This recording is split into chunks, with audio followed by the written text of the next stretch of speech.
Rusiyanın Azərbaycan torpaqlarının işğalına başlaması.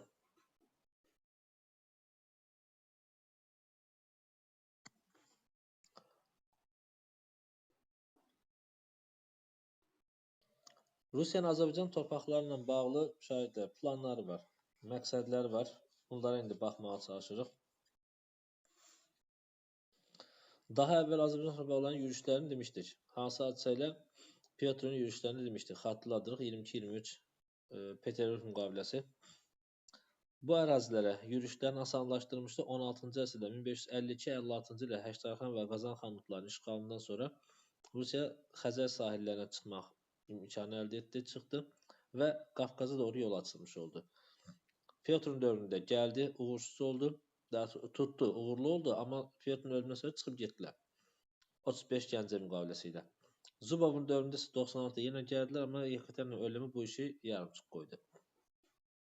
Nikolayın dövründə isə 1803-də daha doğrusu 1-ci Aleksandrın dövründə əvvəlcə gəldi, işğallara başladı, ardınca Nikolay isə tamamladı məsələni.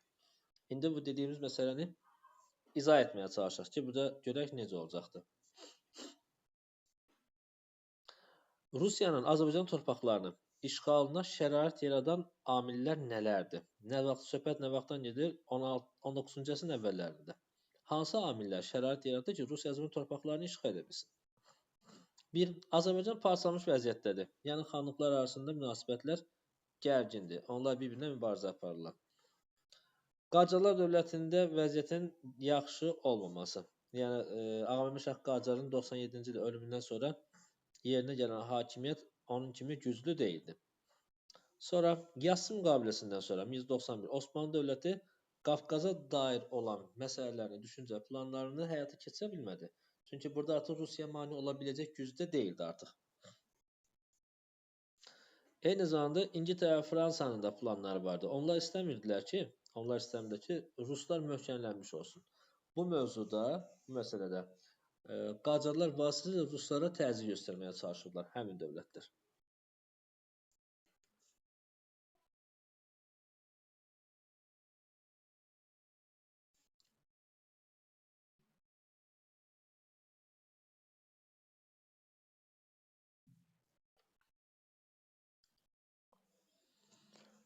Gördüyümüz cədvəldə şahidlər Rusiyanın planlarını deyir. Rusiya üçün Qafqazın əhəmiyyəti nə idi? Yəni söhbət Cənubi Qafqazın əhəmiyyətindən gedir. O Azərbaycanı işğal edə bilsəydi, dağlıları rahat şəkildə mühasirəyə ala bilərdi. Həm şimaldan, həm cənubdan. Dağlıları mühasirəyə alıb işini, yəni Şimali Qafqazın işğalını tezləşdirə bilərdi. Həmçinin ingilislərin Osin şirkətinin inhisarına, İngiltərədə olan inhisarına zərbə vura bilərdi. Burada dövlətlərin müxtəlif planları var, onun üzərində çox dayanmırıq. 1801-ci ildə İngiltərə ilə Qacarlar arasında müqavilə. Bu müqaviləyə görə Qacarların İngiltərədən yarım asılı vəziyyətə düşməsinin başlanğıcı qoyulmuş oldu. Yəni onun daxili işlərinə qarışa bilirdi Qacarlar. Həmçinin Qacarlar demişdi ki, İngiltərə Qacarlara hər cürə maliyyə yardımı və hərbi yardım göstərməyi öhdəsinə götürmüşdü. Rusların Azərbaycan torpaqlarının işğalına başlaması. 1801-ci ildə hakimiyyətə 1-ci Aleksandr gəldi. Pavel hakimiyyət çevrilişi nəticəsində devrildi, saray çevrilişi devrildi. Yerinə 1-ci Aleksandr gəldi. Və 1-ci Aleksandr gəldikdən sonra Qacarlar, daha doğrusu Ruslar Azərbaycan torpaqlarının işğalı planlarını gerçəkləşdirməyə başladılar. 1801-ci ildə 1-ci Aleksandr imzalı manifest. Manifestə görə Şərqi Gürcüstan, yəni Kartli-Kaxeti ərazisi birləşdirildi. Onun daxili müstəqilliğinə son qoyuldu. Bununla birlikdə Şərqi Gürcüstanla birlikdə Gürcülərin himayəsində olan, ixtiyarında olan Qazax Şəmşədli Borçalı ərazilərdə işğal olundu. Həmçinin Loru Pənbeş əraziləri keçdi Gürcülərin ixtiyarına. Gürcülərlə bərabər daha sonra Ruslara birləşdirmiş oldu. Bu ərazilərin, yəni 1801-ci ildə Qazax Şəmşədli Loru Pənbək ərazilərin işğalı ilə, təkrar qeyd edək, 1801-ci ildə Qazax, Şəmşəddil, Borçalı, Loru, Pənbək ərazilərin işğalı ilə Ruslar Azərbaycan torpaqlarının işğalına başladılar. Deyəcəksiniz, bunlar necə oldu ki, Rusların əlinə keçdi bu ərazi? Hansı hadisə idi? Xatırlayırıq. 1736-da Nadir Şah hakimiyyətə gələrkən Qazax Şəmşədli Borçalını vermişdi Gürcənin ixtiyarına. Qarabağ bəyləri cəzalandırmaq üçün. Sonradan düzdür. Hacı Çələbi bir müddətli geri alsa da yenə də Gürcülərin nəzarətinə keçmişdi. Və bunun da Rusiya Azərbaycan torpaqlarının işğalını başlatdı. Neçənci ildə? 1801-ci ildə Qazax Şəmşədli Borçalı ərazilərində. Bəli. Burada da qeyd olunduğu kimi Rusiya Azərbaycan torpaqlarının işğalına bunları nədir? Başlamış oldu. Gəncə və İrəvan xanları buna etiraz elədilər. Onlar Azərbaycan torpaqlarının verilməsini, Ruslara verilməsini narazılıqla qarşılamışdılar. Bunu istəmirdilər.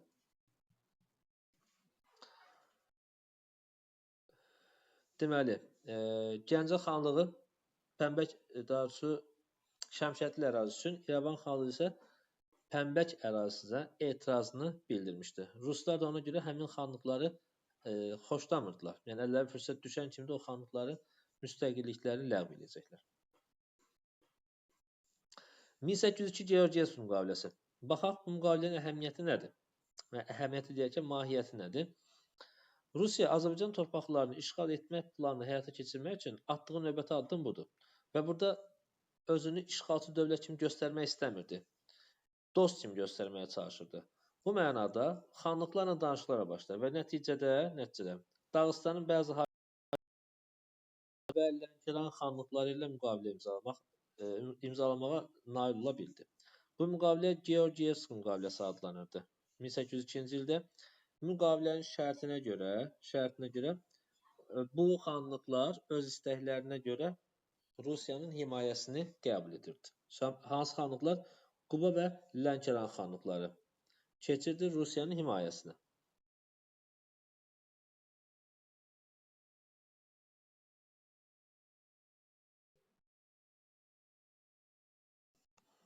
Bəs qarşılığında necə olurdu? Xanlıqlar güya öz arzularıyla Rusiya himayəsinə keçdilər, müstəqilliyinə toxunulmurdu. Xəzərdə gəmçilik inkişafına şərait yaranırdı. Soruşanda da bunu soruşacağım sizdən bu formada. Sonra Rusiya öz öhdəsinə götürdü ki, Qacar və Osmanlı dövlətləri Azərbaycanı yürüş eləyərsə, Rusiya bu xanlıqlara yardım edəcək. Yəni onları himayə edəcək. Çar Balakənin işğalı 1803-cü ildə. Baxaq. Şərqi Gürcüstan özünə birləşdirildi 1801-də və bu ərazinin təhlükəsini təmin etmək, eyni zamanda Azərbaycanın şimalında, yəni Şimali Qafqazda olan dağlı hərəkatını bitirmək üçün, oradakı mübarizəni tamamlamaq üçün Çar Balakən ərazisini ələ keçirməyə çalışdı Ruslar. Həmçinin Azərbaycan içərilərinə doğru da irəliləməyə çalışırdı. Və ilk hədəf Çar Balakən ərazisi idi. Coğrafi mövqeyinə görə burada səbəblərini sayır. Azərbaycan içərilərinə doğru irəliləməsinə görə həmçinin dağlı hərəkatını bitirmək üçün istifadə etmək istəyirdi. Buradan bir mövqe kimi istifadə etməyə çalışırdı. 1803-cü ildə Qanlı Xalazan döyüşündə Ruslar qalib gəldilər və Çar Balakəni işğal elədilər. 1803-cü ilin aprel 12-sində andlı öhdəlik imzalandı. Ruslarda general Sisyanov və Çar Balakən cəmaatları arasında andlı öhdəlik imzalandı. Öhdəliyin şərtləri bir daha sonra deyəcəyimiz 1805-ci il Kürəkçay müqaviləsində oxşar cəhətlər çoxdur. Cəmaatların daxili muxtariyyəti saxlandırdı, daxili müstəqil saxlanılır. Nə vaxta qədər? 1830-a qədər davam edəcək daxili müstəqilliyə. 30-da isə daxili müstəqilliyin ləğvinə sonra Ruslara qarşı üsyan başlayacaq. Sonra Carlılar ipəklə xərac ödəmək öhdəsinə götürmüşdülər və onlar girov verməlidirlər Ruslara. Öz ərazisində Rusları yerləşdirməlidirlər. Bu Rusların istədiyi əsas şərtlərdən biri idi. Öz ərazisində Rusların yerləşdirilməsi. Andlı öhdəliyin şərtləri yerinə yetirilmədi. Ona görə Ruslar yenidən Azərbaycana yürüş elədilər. Zaqatala döyüşündə Rus qoşunları məğlub edildi. Generallar isə öldürüldü. Bundan sonra isə Sisyanov əlavə qoşunlar gətirməklə 1804-cü ildə yenidən Çar Balakəni işğal etdi və İlisunu da özünə tabe etmişdi 1804-cü ildə.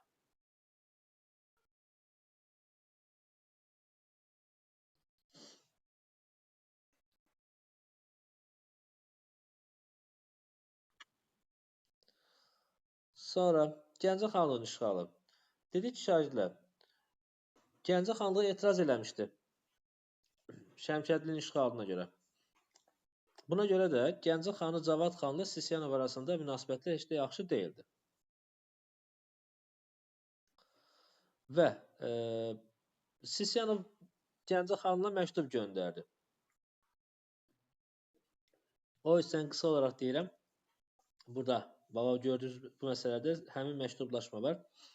Sisyanov dedi ki, gəl mənə tabi ol. Cavad xan da buna əsla qəbul etmədi. Rədd elədi. Aralarında ilk döyüş Qurulov döyüşü 1803-cü il dekabrında baş verdi. Həmin hadisədə Gəncə məğlub oldu. Cavad xan müqavimət göstərə bilməyərək qalaya geri çəkildi. Artıq Ruslar qalanı mühasirəyə aldılar. Bu zaman Gəncə xanlığı digər xanlıqlarla əlaqə saxlamışdı, onlardan kömək istəmişdi. Gəncənin müdafiəsində bir sıra qonşu xanlıqlardan gələn dəstələr iştirak edirdi. Digər xanlıqlar isə qoşunla kömək eləmədilər, yəni öz xanlıq qoşunlarını göndərmədilər. Sadəcə Qarabağ xanı 2 top göndərmişdi onun müdafiəsinə. Nə digər böyük xanlıqlarımız, nə də ki Qacar dövləti. Qacarlar dövləti Gəncəyə kömək göndərmədilər. Halbuki Gəncə xanlığı da Qacarların əslindən idilər. Kömək göndərmədilər və çox da əhəmiyyət vermədilər məsələyə. Və nəticədə 1804-cü ilin yanvarının 3-nə doğru keçən gecə Sisyanovun hücum əmri ilə Gəncə xanlığı işğal olundu. Burada qalanın alınmasında ermənilərin də rolu var idi. Cavad xan həlak oldu. Gəncə xanlığı ləğv edildi və bir dairəyə çevrildi Rusların tərkibində. Adı dəyişdirildi, Yelizavetpol adlandırılmışdı. Bu hadisə ilə Rusiya Gəncə xanlığı işğalı ilə digər xanlıqlara yolu açılmış oldu Rusların.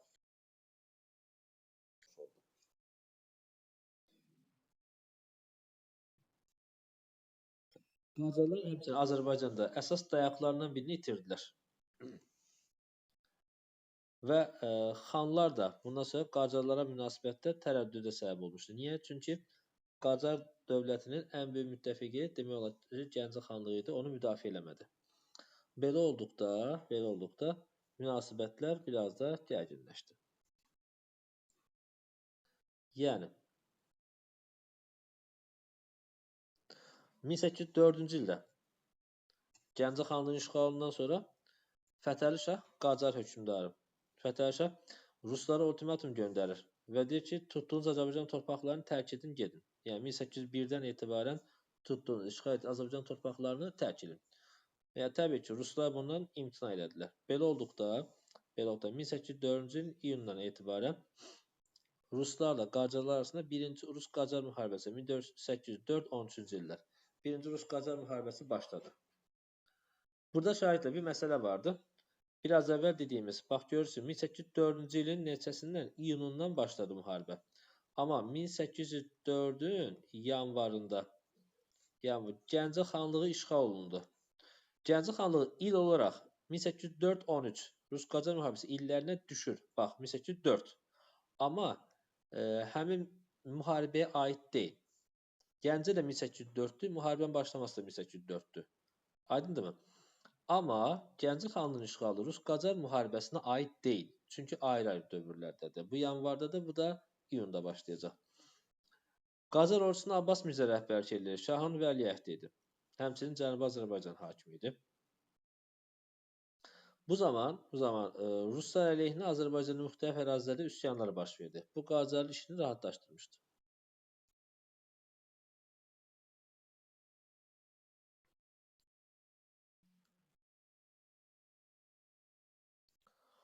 Diqqətli oluraq. Rusların əsas hədəfi İrəvan xanlığı idi. Çünki İrəvan xanlığı da Ruslara vaxtilə etiraz eləmişdi. İrəvan xanlığı Məhəmməd xan Qacarların köməyi ilə müdafiə olunurdu. O, deməli, Rusiya Şörəldən başlamışdı işğala, amma uğursuz olmuşdu. Deməli, burada 2 dənə döyüş var. İrəvan xanlığı ətrafında baş verən 2 dənə döyüş var. 1 3 kilsə döyüşü, 2 Qəmərli döyüşü. Həmin döyüşlərin ikisində də ruslar məğlub olmuşdu.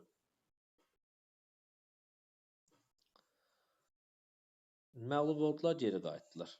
Buranı uzatmağa ehtiyac yoxdur. İstiqamət budur bu formada. Görürsünüz. Bura Qarabağ xanlığıdır, Gəncədir, Naxçıvandır, İrəvandır, Lənkəran, Bakı, Şamaxı və Şəki xanlığımız.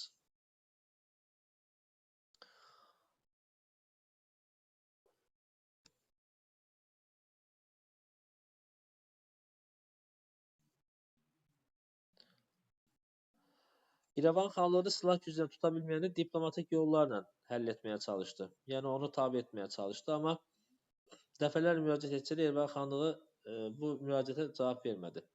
Çünki qala müdafiə olunurdu və Qacarlar ona nə edirdi? Kömək edirdi. Eyni zamanda havanın soyuyacağına görə rusların burada çox qala bilməyəcəyinə inanırdı. Bu səbəbdən də rusların təslim olma haqqında tələbinə heç vaxt heç cür razılıq vermədi.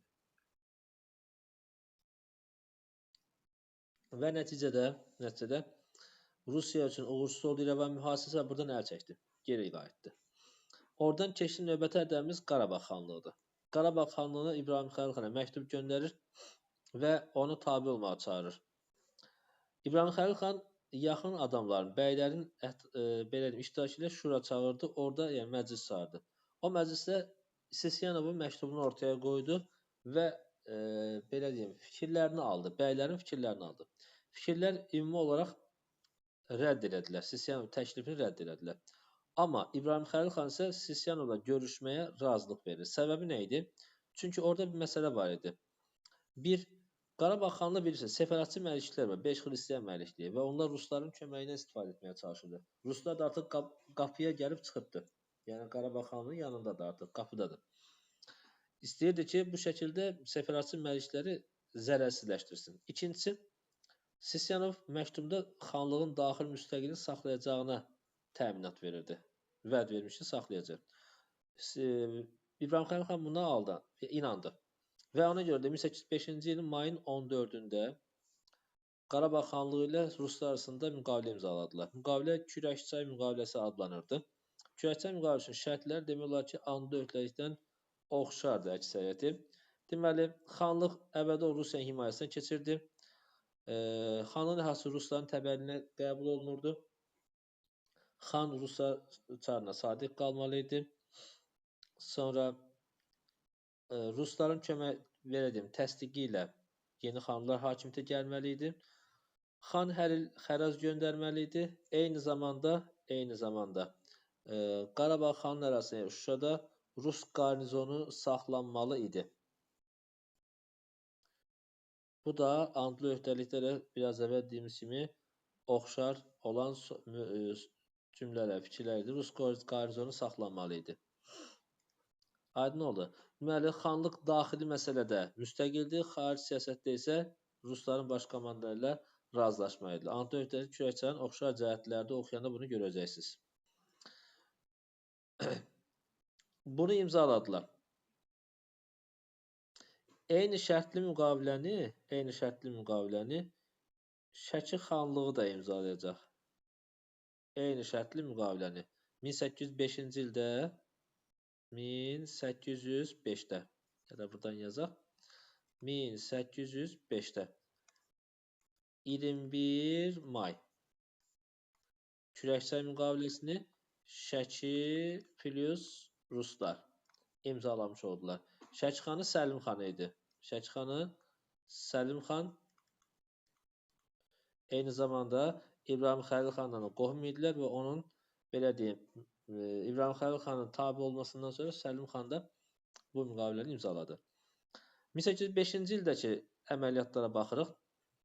Qacar ordusu Şahbulaq qalasına hücum elədilər və burada saxlanan rus qoşunlarını mühasirəyə aldılar və ruslar təslim oldu. Yəni burada Qacarlar qalib gəldi Şahbulaq qalasında. Şahbulaq qalasında Qacar ordusu qalibdir. Amma az sonra Zəyim yaxında döyüş baş verdi. O da 1805-ci ildə həmin döyüşdə Abbas Mirzənin qoşunları məğlub oldular. Deməli, Şahbulaqda Qacarlar plus qalib gəldilər. Zəyim döyüşündə isə Abbas Mirzə Qacarlar məğlub oldular. Şamaxın Ruslara birləşdirilməsi. Şamaxı xanı Mustafa xan Sisyanov ona da məktub göndərmişdi. Kürəkçay müqaviləsinin şərtlərinə oxşar, amma Mustafa xan qəbul etmədi. Hətta qarşısına şərt qoydu ki, mən sənə tabe olsam, uzun müddət Şimal xanlıqlar mənə tabe olmalıdır, mənə maaş verməsən və s. tələblər qoydu. Sisyanov da bunların heç birini qəbul etmədi, rədd elədi. Belə olduqda Sisyanov Şamaxı üzərinə hücuma keçdi Ruslar və özü ilə bərabər Qarabağlı İbrahim Xəlil xanı, eyni zamanda Şəki xanı Səlim xan da apardı. Onlar da vəd etmişdi ki, Səlim xana vəd etmişdi ki, Cavad ərazisini sənə verir. Daha sonra İbrahim Xəlil xana vəd etmişdi, Cavad ərazisini sənə verəcəm dedi. Səlim xanın da Şəkinin və Şamaxı ilə düşmənçiliyi var idi. Amma Mustafa xan əvvəlcə Fit dağında mövqeyi tutdu, möhkəmlənməyə çalışdı. Daha sonra isə gələn qoşunun sayının çox olduğunu görüb ona qarşı dayana bilməyəcəyini anladı. 1805-ci dekabrın sonunda o da Kürəkçay müqaviləsinə oxşar şərtlərlə Ruslarla müqavilə imzaladı. Diqqətli olun. Ola bilər sizə verə bilər ki, Şamaxı xanlığı da Kürəkçay müqaviləsi imzalayıb mı? Əsla. Nəticədə 1805-ci ildə Qarabağ, Şəki və Şamaxı xanlıqları da Rusların tabeliyinə keçmiş oldu. Yəni əsas böyük xanlıqlarımız demək olar ki, işğal olundu, Ruslara tabe oldu. 1806-cı ildə baxaq görək nə oldu. Bununla da Bakıya yol açıldı. Sisyanov Bakıya gəlməyə çalışır. Hüseynqulu xandan danışıq aparır. Hüseynqulu xan da deyir ki, mən sənin şərtləri qəbul edirəm, gəl görüşək, nə lazımdırsa həll eləyək. 1806-cı ilin fevralında Sisyanov Bakı xanlığına gəlir və Bakı qalası yaxınlığında Hüseynqulu xanla görüşərkən Hüseynqulu xan əmisi oğlu tərəfindən öldürülür. Sisyanov öldürüldü. Bu Rusların vəziyyətini ağırlaşdırdı. Təcili olaraq geri çəkilmək məcburiyyətində qaldılar və bundan sonra isə Bakıya deyil, digər ərazilərə getdilər. 1806-cı ildə Dərbəndə ilə keçirdilər və xanlıq ləğv edildi. 1806-cı ildə ardınca Bakı xanlığı işğal edildi və ləğv edildi. Yenə də 1806-cı ildə Quba xanlığı ələ keçirildi. 1810-a qədər əyalət şurası mövcud olmuşdu. 1810-a qədər nə? Əyalət şurası mövcud olmuşdu Quba xanlığında. Əyalət şurasına keçmiş Bakı xanı 2-ci Mirzə Məhəmməd rəhbərlik edirdi. Yerli bəylərdən ibarətdir. Həmin vaxt ərzində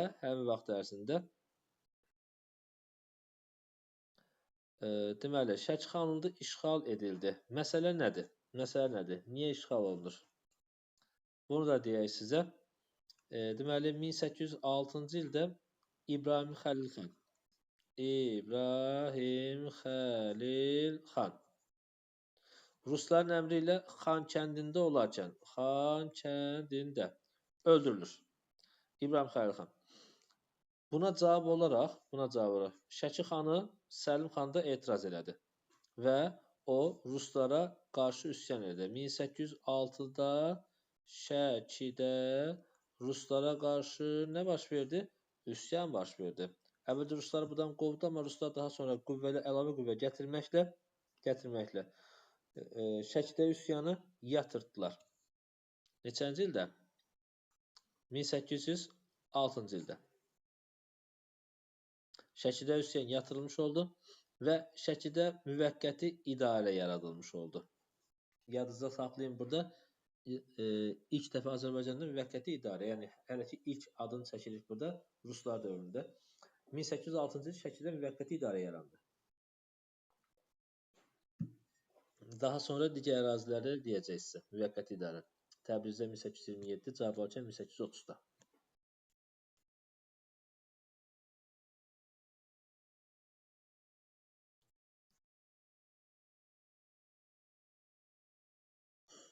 Dediyimizdə ensin burada da qeyd edə bilərik sizə. Risahəçin əmri ilə İbrahim Xəlil xan öldürüldü.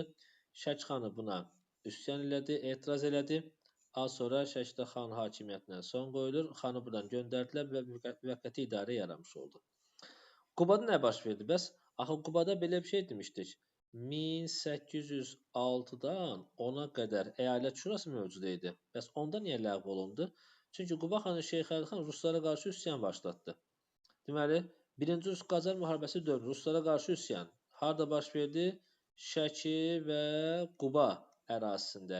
Şəkidə 1806-da, Qubada 1810-da baş verdi. Bir daha təkrarən yazdım ki, yadımızdan çıxmasın, daha diqqətli olaq burada. Şeyxər xan üsyan qaldırdı və Girgitçay döyüşünün Rus qoşunlarını məğlub elədi. Amma Ruslar daha sonra əlavə qoşunlar gətirməklə bu üsyanı yatırtdılar. Və buna görə də 1810-cu ildəki bu üsyan yatırılandan sonra Ruslar Quba xanlığını ləğv etdilər. 1810-cu ildə. Quba üsyanı yatırıldı və əyalət şurası ləğv olundu. Komendant idarə üsulu yaranmış oldu. Komendant idarə üsulu harda? 1804-də Gəncədə, 1806 Dərbənd və Bakıda, 1810-da isə Qubada xanlıq ləğv edilərək komendant idarə üsuluna keçdilər. Rusların Cənubi Qafqazda bu formada irəliləməsinə Osmanlı dövləti narazı idi. Osmanlı dövləti narazı qaldı və 1806-12-ci illəri əhatə edən Rus-Osmanlı müharibəsi baş verdi. Müharibənin gedişatına qısa konkret olaraq deyirik, 1807 Gümrü döyüşü. Burada Osmanlılar məğlub oldular. Diqqətli olun şagirdlər. Gümrü döyüşü 1800, baxın yenə də yazıram, 1807-ci il olmasına baxmayaraq, Rus-Qacar müharibəsi illərində olmasına baxmayaraq, Rus-Qacar müharibəsinə aid deyil. Təkrarlayıram. İki döyüş var burada. 1. 1810 Girgilçay döyüşü. Burada Girgilçay döyüşü. Bir də 1807 Gümrü döyüşü. Bu döyüşlər il olaraq Rus-Qacar müharibəsi illərinə aid olsa da, illərə aiddir. Həmin illərdədir. 4-13 illəri arasındadır. Amma Rus-Qacar müharibəsinə aid deyil. Çünki 1810-cu ildə Girgilçay döyüşü Quba xanlığı ilə Ruslar arasındadır. 1807 Gümrü döyüşü isə Osmanlı ilə Ruslar arasındadır. Rus-Qacar müharibəsinə aid deyil. Diqqətli olun burada. Buxarest sülhü imzalandı. Buxarest sülhünə görə Osmanlılar Cənubi Qafqazdakı Rus işğallarını tanımağa məcbur olur. Yəni, tanıyır ki, qəbul edir ki, sən Cənubi Qafqazda ərazilər işğal edirsən. Bunu qəbul etdi. 1808-9-cu ildə Ruslar ikinci dəfə İrəvan mühasirəyə alsalar da, onu tuta bilmədilər və geri qayıtdılar. Uğursuz oldu Ruslar üçün. Yenə də İrəvan ələ keçirmək planı baş tutmadı. Və həmin ildə baş verən Qarababa döyüşü. Həmin döyüşdə 1809-cu ildə baş verən Qarabağ kəndinə yaxın döyüşdə Ruslar ağır şəkildə məğlub oldular və Rus komandanı istefa verdi. Qudoviç istefa verdi, getdi. Yerinə isə General Tormasov gəldi. Rus-Qacar müharibəsinin bitməsi. 1812-ci ildə 2 dənə baş verən döyüş. 12-də Sultanbul döyüşü Abbas Mirzə qalib gəldi. Qacarlar üstündür və onların döyüş ruhu artdı ki, artıq biz qalib gəlirik dedilər. Sevindilər. Amma həmin ildə baş verən növbəti döyüş Aslanduz döyüşü 1812-ci ildə həmin bu döyüşdə Ruslar qalib gələrək üstünlüyü ələ aldılar. Abbas Mirzə məğlub oldu. Arazın cənubuna doğru geri çəkildi. Bu isə Lənkəran xanlığının işğalına şərait yaratdı. Nə vaxt? 1813-cü ildə. 13-cü yanvarın 1-də Ruslar tərəfindən Lənkəran xanlığı da işğal olundu.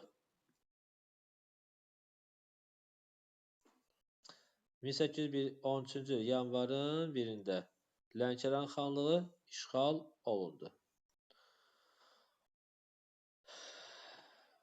Lənkəran qələbəsi Rus-Qacar müharibəsinin nəticəsini həll etdi. Kimin xeyrinə? Təbii ki, Rusların xeyrinə. Yox, qurtardıq. Gürcüstan müqaviləsində müharibəni bitiririk. 1813-cü il oktyabr ayında Qarabağda Gürcüstan kəndində müqavilə imzalanmış oldu. Müqavilənin şərtlərinə baxırıq. Baxın, bu xanlıqları sayır burada. Biz onları saymırıq. Qısa olaraq deyirik. İrəvan Naxçıvandan başqa bütün şimal xanlıqları qaldı Rusların tərkibində. İndi o bir səhifəyə keçib xəritə üzərində göstərərəm. Xəzər dənizdə donanma saxlamaq hüququ sadəcə Ruslara aid olundu.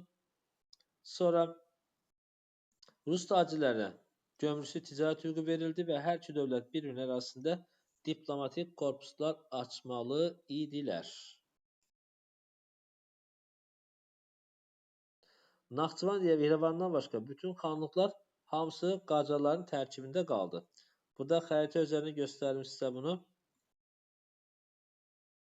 Baxın burada